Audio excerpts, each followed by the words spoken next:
Kembali lagi di Cerita Cinta Channel. Jangan lupa like, comment, and subscribe ya. Terima kasih.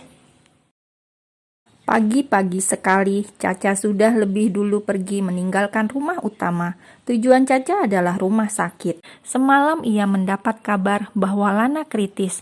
Caca merasa sangat terpukul akan hal itu. Ia sangat butuh sosok Dimas untuk mendukungnya. Namun apa daya, Dimas tengah sibuk dengan mantan istrinya dan Caca tidak mau mengganggunya. Di mana Caca? Tanya Dimas saat hendak mengetuk pintu kamar Arya. Sudah pergi, jawab Jenar datar.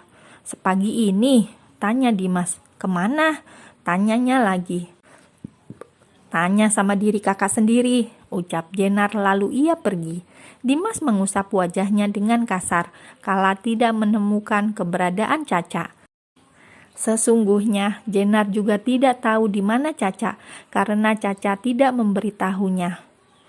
Sarapan pagi. Kapan Aiden akan pulang? Tanya Tamara dengan wajah datar. Biarkan sajalah dulu, Mah, jawab Dimas pelan. Iya, biarkan saja dulu. Biarkan, tidak apa-apa, kata Tamara mencibir. Tunggu, Caca meledak ya, Kak? Tanya Jenar santai. Apa maksud kamu, J? Tanya Dimas. Ingat, Kak, kejujuran adalah satu hal yang paling penting dalam urusan rumah tangga. Kakak udah bilang belum di mana Aiden sama istri kakak? Oh, atau kakak lupa kalau sudah punya istri? Sindir Jenar membuat Dimas terdiam. Pasalnya, ia memang lupa memberitahu Caca akan hal itu. Jangan sampai kesalahan Mas Arya terjadi sama kakak, ucap Jenar lagi sambil menatap ke arah Arya. Arya yang merasa namanya disebut langsung tersedak dan menatap ke arah istrinya. Apa? Tanya Jenar. Enggak sayang, enggak apa-apa, jawab Arya sambil menelan salivanya karena melihat aura menyeramkan dari wajah sang istri. Wajar sih J, dia lupa, udah kelamaan sendiri sih, jadi lupa kalau sudah beristri lagi, kata Tamara. Mah, enggak gitu, Dimas bener-bener lupa mah, kata Dimas. Sesibuk itu kencannya sama sang mantan, sampai lupa keberadaan istri di rumah, sampai lupa menghubungi istri, dan sampai lupa kalau punya istri. Hebat sekali anak sulung mama ini, ucap Tamara yang sudah mulai terpancing emosi.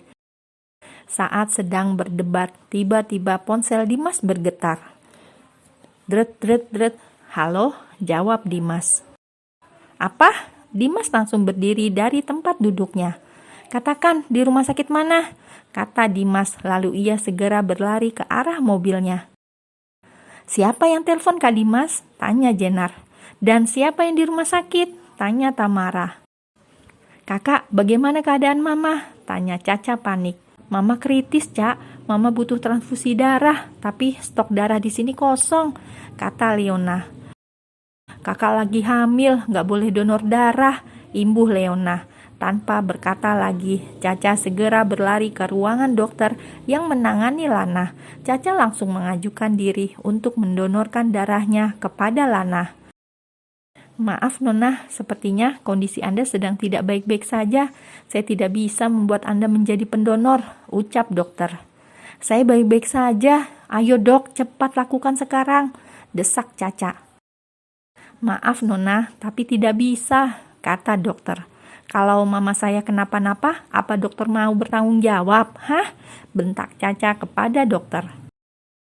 Papa saya sudah meninggal dan saya hanya punya mama.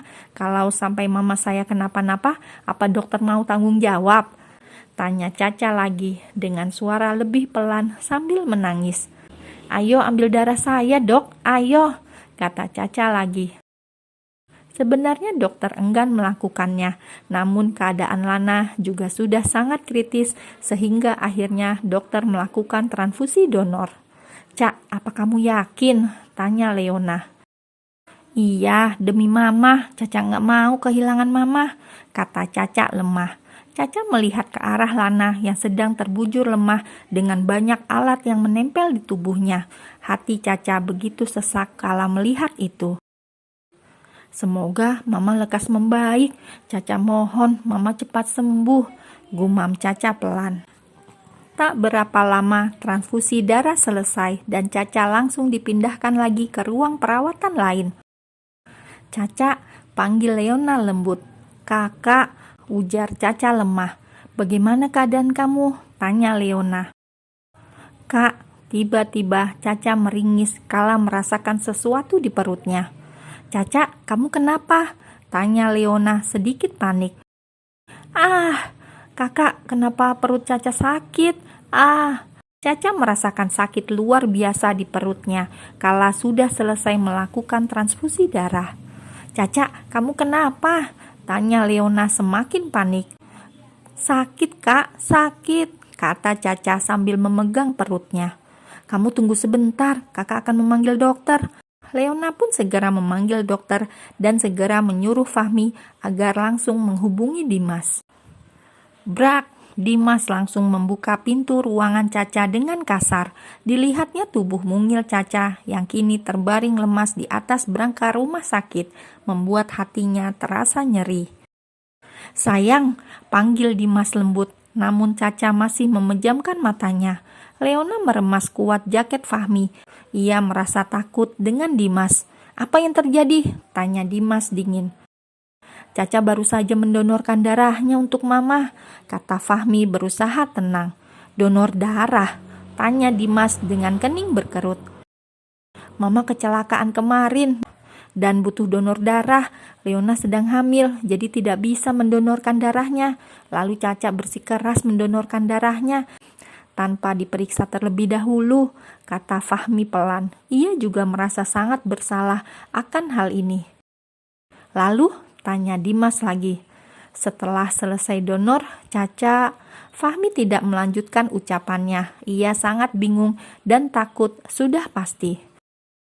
"Kenapa Caca? Kenapa Caca tidak sadarkan diri seperti ini?" tanya Dimas tidak sabaran. "Maaf Dim, kami semua tidak ada yang tahu kalau Caca," kata Fahmi. "Caca kenapa? Katakan," ucap Dimas dengan suara meninggi. "Caca sedang hamil, makanya dia mengalami kontraksi rahim," lanjut Fahmi, seketika membuat mata Dimas membola. "Apa kamu bilang? Katakan sekali lagi," kata Dimas marah dan langsung menarik kerah baju Fahmi. "Kami semua tidak tahu, Dim. Bahkan Caca sendiri juga tidak tahu. Dia sendiri yang mendatangi dokter dan memaksa dokter untuk melakukan transfusi darah itu. Dokter sudah menolak karena melihat wajah Caca yang pucat, tapi Caca tetap memaksa," jelas Fahmi. "Lalu bagaimana keadaan mereka sekarang?" tanya Dimas dengan dada yang sudah naik turun karena emosi. "Dokter bilang kandungan Caca lemah," kata Fahmi. Dimas langsung menjatuhkan dirinya di lantai dan menyandarkan kepalanya di dinding. Dimas merasa sangat bodoh dan tidak berguna. Bagaimana ia bisa tidak tahu keadaan sang istri? Dimas terlalu sibuk hingga tidak tahu bahwa istrinya tengah hamil. "Pergilah," ujar Dimas sambil beranjak dari duduknya dan mendekati Caca. Leona dan Fahmi pun memilih pergi dan menunggu Lana daripada terkena amukan Dimas lagi. "Sayang, bangun," ucap Dimas sambil menggenggam tangan Caca. "Halo baby, maafkan papi yang tidak sadar akan keberadaan kamu," ucap Dimas sambil mengusap perut Caca. "Kamu baik-baik di sana ya sayang, harus kuat agar kita bisa cepat bertemu. Ada kakak Aiden yang akan selalu menunggu kamu," ucap Dimas lagi. Aiden. Dimas langsung menghubungi nomor Aiden untuk memberitahu keadaan Caca. Dimas yakin bahwa Aiden bisa membuat Caca segera pulih. Rumah utama. "Mama, Mama!" Jenar terus berteriak mencari keberadaan Tamara. "Ada apa sih, Je?" tanya Tamara. "Mah, Caca, Mah!" kata Jenar panik. "Caca kenapa?" tanya Tamara. "Caca di rumah sakit, Mah. Barusan Kak Fahmi telepon Jenar. Katanya Caca tadi habis donor darah dan kontraksi," kata Jenar pelan. "Kontraksi?" tanya Tamara bingung. "Caca hamil, Mah," kata Jenar pelan. "Hah?" Tamara begitu terkejut mendengar ucapan Jenar. "Kamu yakin, Je? Lalu bagaimana keadaannya sekarang?" Tanya Tamara. Nah, itu dia, Mah. Tadi Kak Fahmi cuma cerita sedikit. Kita ke sana sekarang ya, Mah, kata Jenar.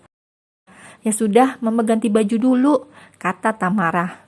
Pokoknya awas aja kalau sampai Caca dan bayinya kenapa-napa. Dimas, kamu gak akan aman, gerutu Tamara sambil meremas tangannya. Glek. Jenar sampai menelan salivanya saat melihat bagaimana ekspresi Tamara saat ini. Kak Dimas, siap-siap makan bogeman mentah dari Mama, ucap Jenar dalam hati.